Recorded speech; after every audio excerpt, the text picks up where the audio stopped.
Yan.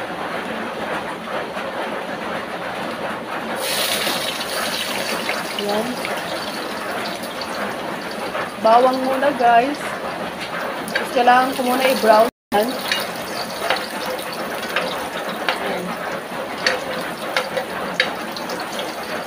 Brown. Tapos sibuyas na naman. Sibuyas. Yan guys.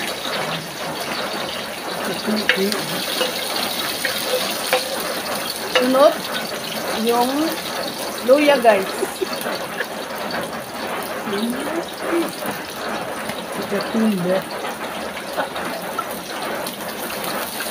Sunod ang luya, sili. Yan. Sunod-sunod lang guys.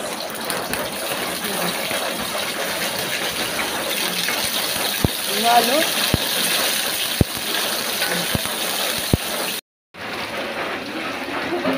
Yan guys, ilalagay ko tong kuko mama. Yan.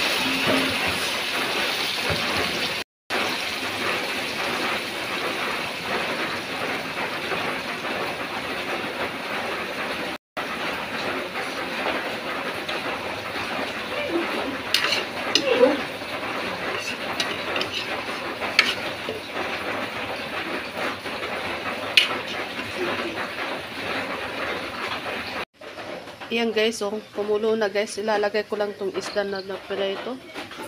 Para isang ano na din. Mag-absorb yung ano niya. Ayan guys, isa-isa lang yan.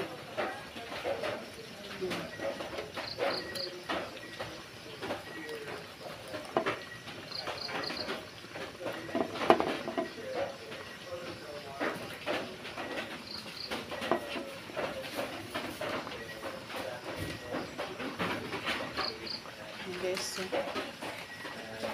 Yan lang guys. Yan na guys, so. Lagyan ko na ng gata yan, oh. Kailangan ikulo-kulo muna yung gata guys para mag-absorb sa isda na pinirito natin kanina. Yan po. Ito po yung isda na tilapia or tawagin natin karpa. Yan guys. Yan. Masarap yan guys. Po siya. Ito na po yung finish. Lutong-luto na po. Oh, yan. Ginataang isda na napaka-spicy guys. Talagang mapasubo ka nito. Kakain ka ng maraming rice. Ito yung ulam mo guys. Masarap talaga. Thank you guys for watching.